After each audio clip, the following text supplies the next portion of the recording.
This is the second lecture for History 1040. Today we're going to be talking about Ming China. And again, keeping with the theme of the centrality of Asia in the world in the early modern period, that is in and around the 1400s and 1500s, we're going to be talking today about what made the Ming Empire so powerful, what advantages the Ming Empire had, the role the Ming Empire played in the larger Indian Ocean economy, and then also some of the more problematic aspects of Ming rule. In a larger sense, today and in the next lecture dealing with Mughal India, we're going to be talking about power. We're going to be talking about how people exercise power, justify their authority, use various symbols and means to establish their authority.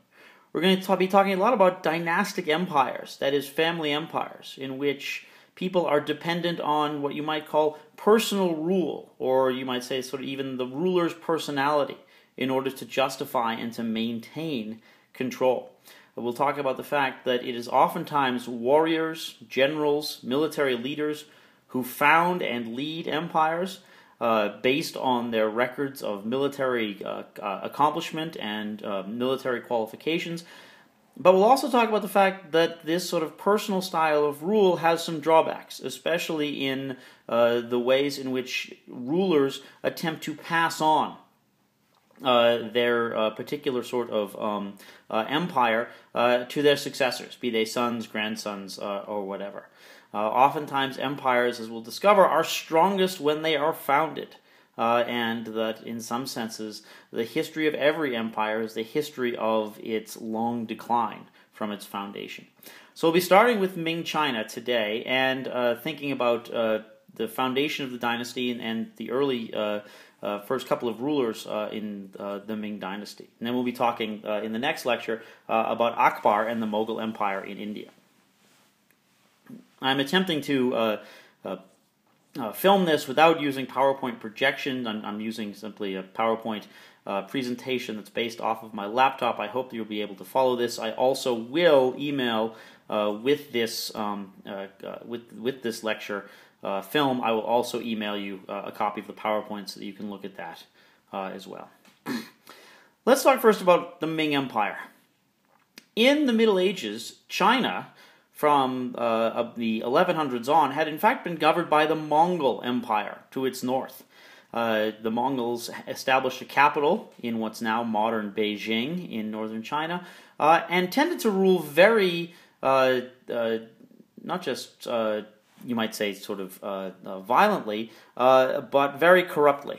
Lots of bribery, lots of taking of land, and by the early 1300s there was a growing resentment in China against what was seen as this foreign occupation and this corrupt style of rule.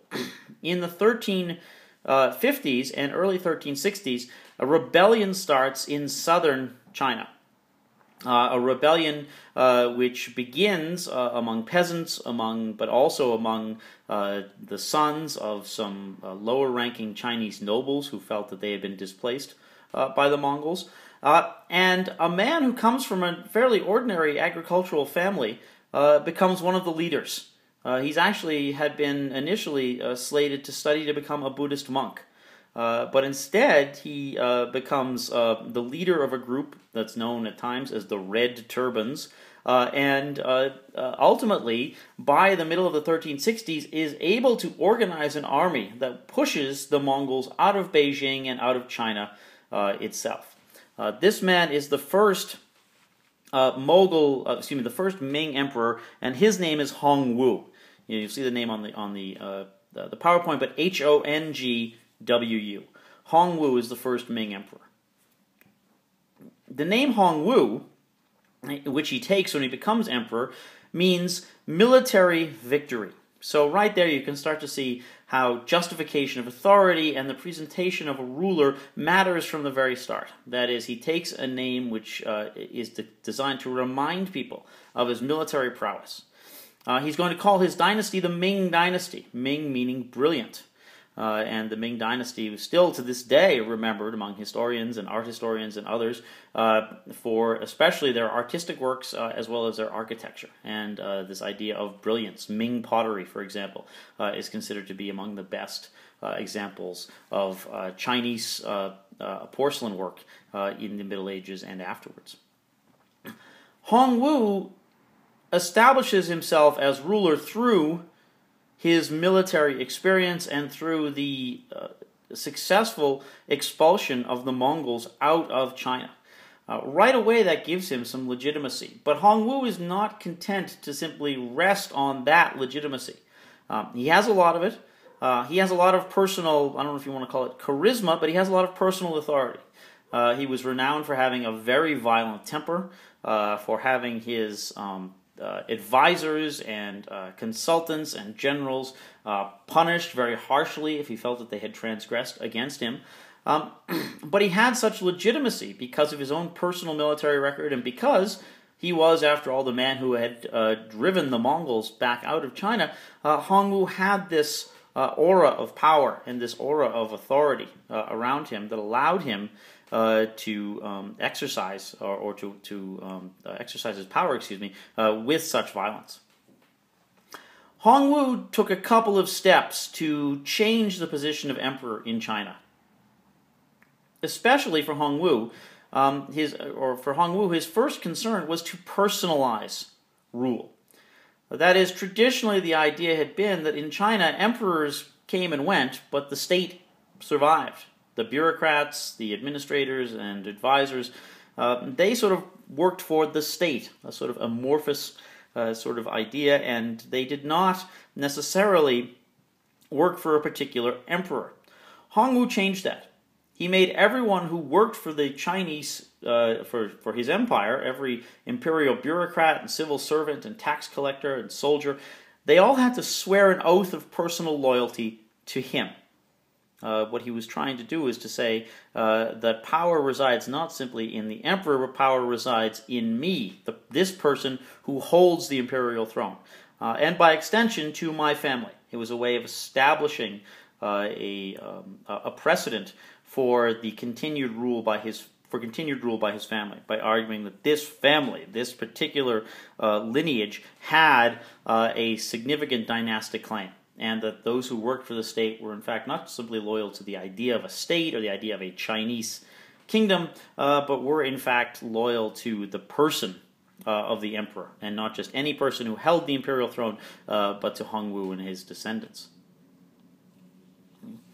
Hongwu also understood that he could make himself sort of, or personalize his rule by making himself seem to be sort of the font or the originator of all laws. Under Hongwu, the Chinese state republished all of its criminal and civil laws and declared that they were now basically Hongwu's laws. It was a way of saying that not only is he the ruler of China, but in essence, he is the ultimate judge. He is the ultimate arbiter. That law doesn't come from any abstract principles, but law is what Hongwu says it is. So again, it's another way of personalizing rule and consolidating power away from the bureaucracy and giving it to the person who's the emperor. Hongwu also understood that after several centuries of Mongol rule and corruption and lack of attention paid to the countryside, that if he wanted to establish a successful and functioning dynasty, he needed to ensure that there was, you might say, some popular support for his rule.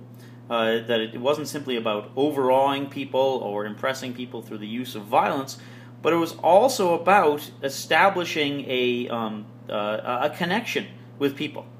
And for Hongwu, this idea of establishing a relationship with his subjects went hand in hand with another one of his concerns, and the concerns of emperors at that time and the concerns of rulers before and to this day, which is, how do you collect enough money to rule?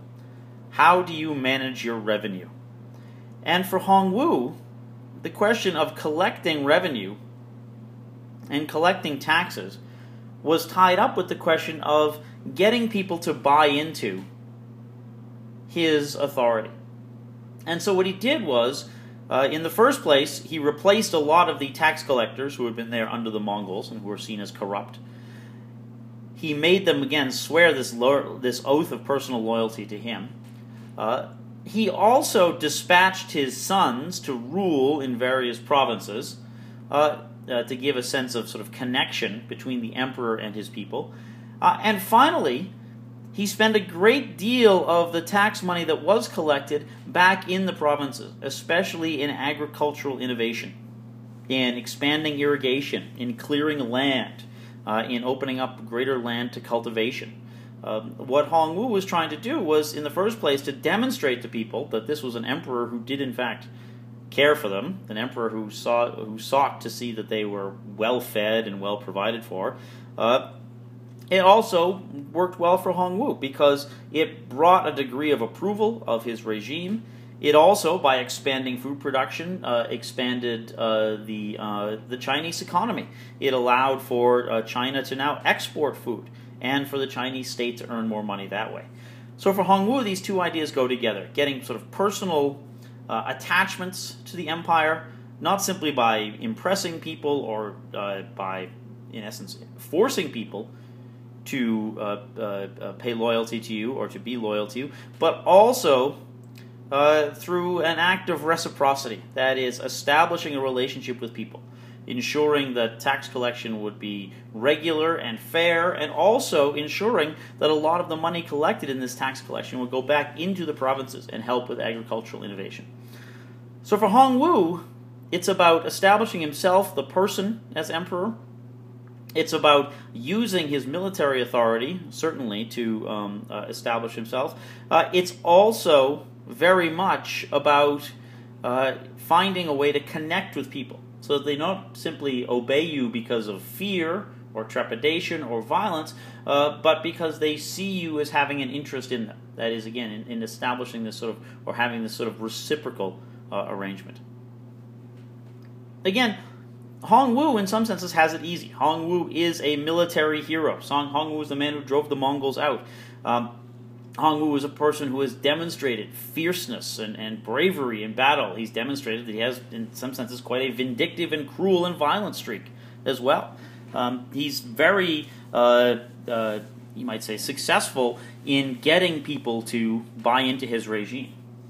The problem for the Ming Dynasty is not necessarily Hong Wu, but it's what those emperors who succeed Hong Wu will do.